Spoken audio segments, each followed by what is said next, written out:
Folks, the largest race in India, the Standard Chartered Mumbai Marathon, is upon us. Next Sunday, almost 6,000 people are going to line up in front of the Chhatrapati Shivaji terminus to run the marathon. So we thought we'd take Vijayaraghavan Venugopal's help in trying to understand the route a little better. Yeah, thanks Karthik. Every time any runner from all over India goes to this Standard Chartered Marathon, it's an amazing feeling that one gets because people from different states come and converge, and in fact the morning of that race is probably the most exciting thing that one would face in the entire year. A few things that one should realize when they get to the starting point is the kind of vibrance that one feels when one enters the holding area, which is the Azad Maidan. There are thousands of people all around the place doing their own thing. So one should take it a little slow. Remember that your marathon starts when you actually cross over the mat, which is right in front of this awesome place called the CST terminus, the Chhatrapati Shivaji terminus. And so take your time, jog, run or whatever to the starting point, and then the race starts. So once any runner crosses the starting point, that's when the real marathon starts for each one of us, right? And in any marathon, the same is the case with the SCMM, that there is a lot of people in the first few kilometers, that there's a tendency to actually rush through your initial kilometers. There's a lot of jostling happening for space, and this is going to happen for the initial 3-4 kilometers. This is where one needs to be careful on two accounts. One is to be careful that you don't get tripped and fall down because you still have 40 to 41 kilometers more to go. The second is typically a lot of new runners feel fresh, feel good, feel full of energy, and tend to go out a lot more faster than what their plan is. That's where they need to tell in their mind that I have planned for a X hour finish, so just stick to that plan, come what may. There's no harm in saying a hi, hello to people you know, because once these 5-6 kilometers are over, you probably will not get to see them till the end point. Yeah, take it a little easy in the stretch, because if you really look at this part, you also have a lot of turns. So you're going to meet a lot of people you know on the other side who are coming onto you and going away from you. And once you turn this area called the Oberoi turn, that's where the straight kind of kilometers of path starts, and that's where you have ample space to kind of get into your own rhythm. And that really starts the time where you get onto the Marine Drive, and you really have a lot of things to see on the left side where it opens up into the sea, and you might see a lot of lighted buildings in that part of the time. You may not have many people out there because it's still early. You will see a lot of people setting up stuff for the dream run, which is going to happen later in the day. This continues till you reach Chowpatty.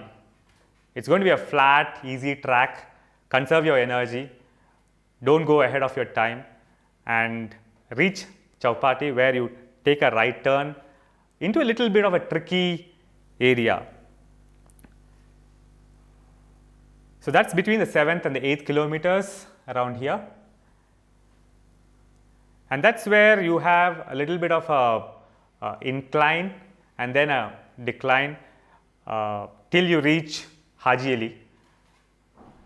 Not to be afraid of, because you're still fresh on your legs and in your mind. You need to stay fresh during this part. That's the key thing. If you are getting tired at this point, there is going to be trouble for you once you reach 15 to 17 kilometers. So conserve your energy and make sure you tide over the inclines and take it easy and get into a free-flowing rhythm while your declines start. So Vijay, in this stretch, and at this hour in the morning, what would you like to add about the weather and the on how the runners, considering that it's early in the race, how should they hydrate themselves through this stretch till about Haji Ali?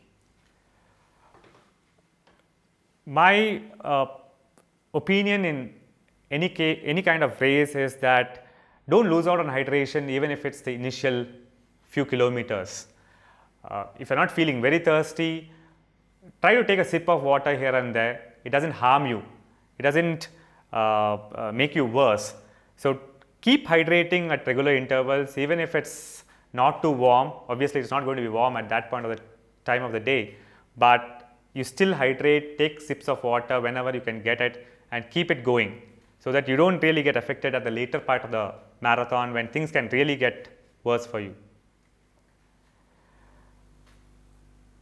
So once you hit the Haji Ali, which is around the 11 to 12 kilometer mark, again it's going to be a flat track which leads up right up to the Worli dairy. On the left hand side again you can see glimpses of Haji Ali there. And this would typically be the stretch where probably the full marathoners will see the half marathoners on the opposite side of the road. Yeah, depending upon what pace you are at, but typically you would see the lead runners or the people who are the lead pack of half marathoners come first, and then you will have the others coming in. So yes, so you will start to find a lot of half marathoners who you might recognize coming on the other side of the road.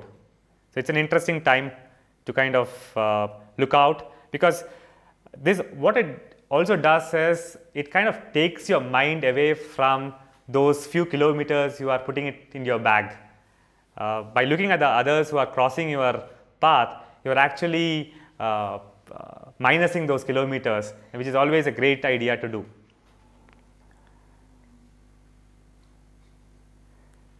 So this is a path where you kind of take a left around the 14-15 kilometer mark, and that's where you start sighting the famous Worli Sea Link, which is iconic in its own way, and that really takes you over the sea literally, with water on both the sides. Now this is a little tricky stretch according to me because of few reasons. One, by this time you would have seen that the crowd which was there in the initial 3 or 4 kilometers would have slightly dispersed. So you are running not as a group, but with a few people around, or maybe you will have somebody in front of you or behind you. So this is an area where you might feel a little lonely. There is a wind which could be hitting at you.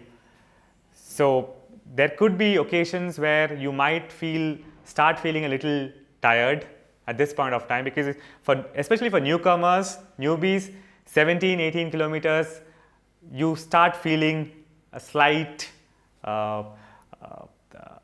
effect on your running when it comes to the perceived effort. But what I would suggest at this point of time is, if possible, try to cling on to a group, especially in a place where you don't have much of buildings on both the sides.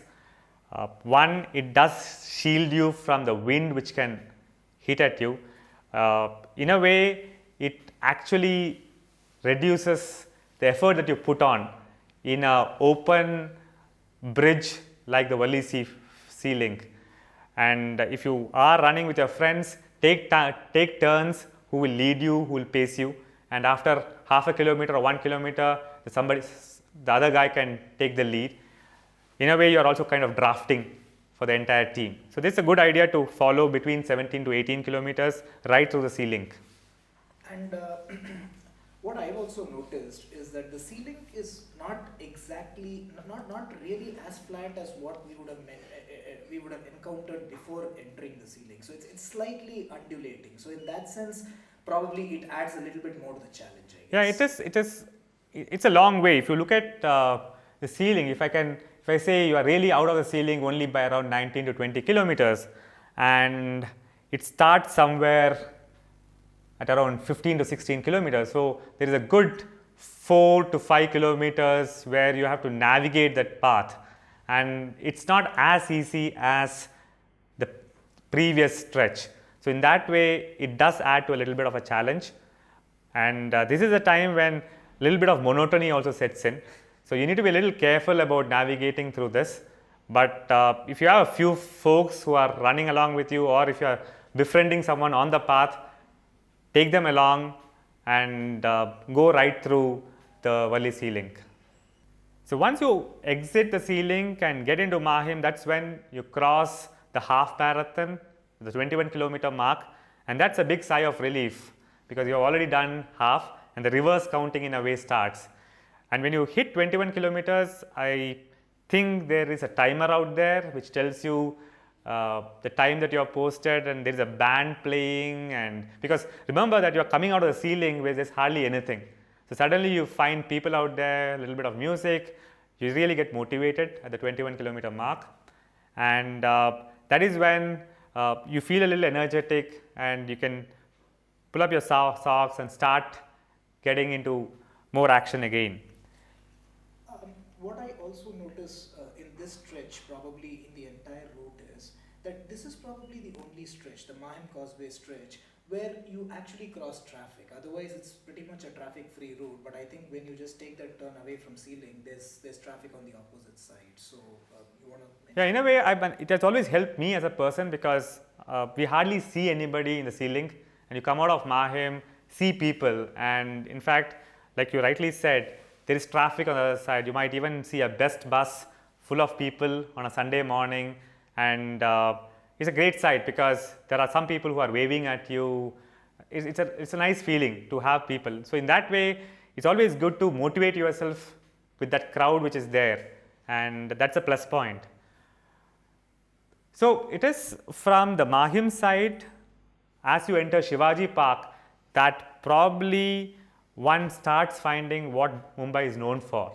That's the crowd. So these are things which could motivate you on the path.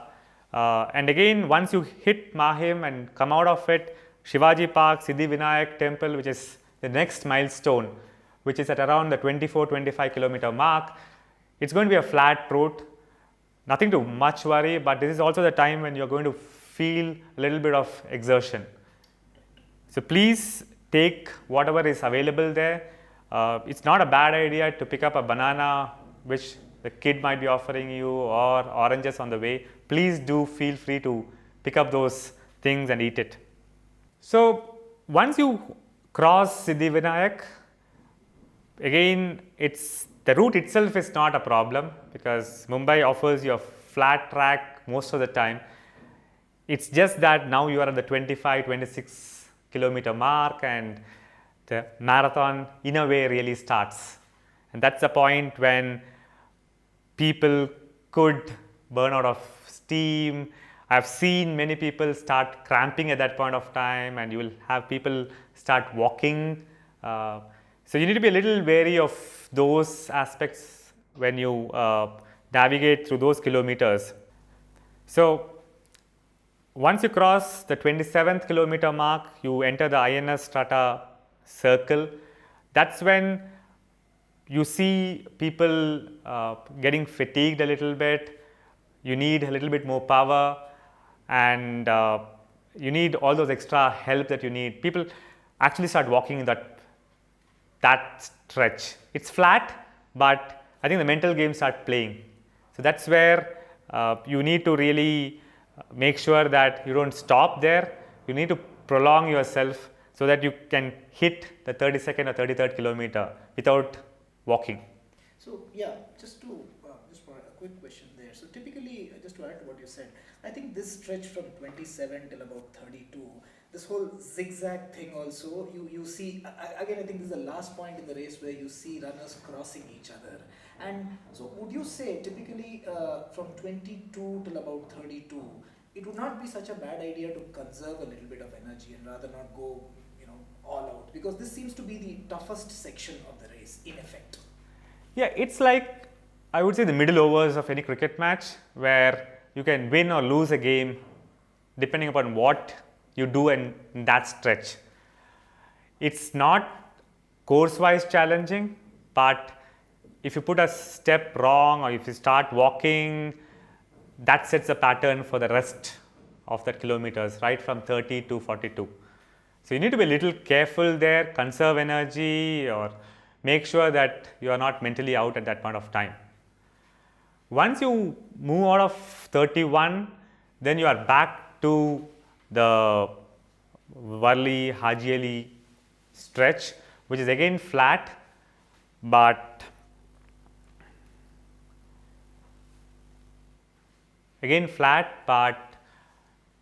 obviously it's going to get a little bit more tougher.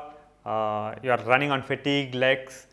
One thing which I would need to point out is, if you are a slow runner, this is the point of time when you may not get enough hydration, at least in the races a few years back, because the lead runners would have already used up a lot of sponges and water and electrolyte.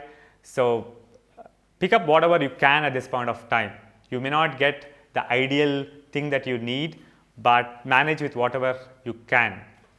So once you hit the 34-35 kilometer mark, that's when the Pedder Road stretch starts staring at you. There to Chowpatty, that's the area where a lot of people find it a little difficult, because they have heard about this quite a bit even before coming to Mumbai. So it's more a story that they have been told and which they are going to encounter. Not that it's really bad, but it certainly is a little bit of a challenge for a lot of people. But on the positive side is, there is numerous amount of people who are around, a lot of encouragement, bands playing. So you're not short of motivation, you're not short of encouragement. All you have to do is make sure that you don't make things difficult for yourself. So if you are not able to run fast, start slowing down, jogging, but don't lose the rhythm and stop, because once you stop, things are going to be even more difficult. So once the Pedder Road flyover is over, one of the biggest hassles of your marathon as it is probably over, and you are off to the final stretch, which is going to be flat, which also has. So is there a good, so after Pedder, even for a short distance, is there a good a downhill, let us say, an easy downhill, where you can actually try and make up for whatever time you would have lost on Pedder?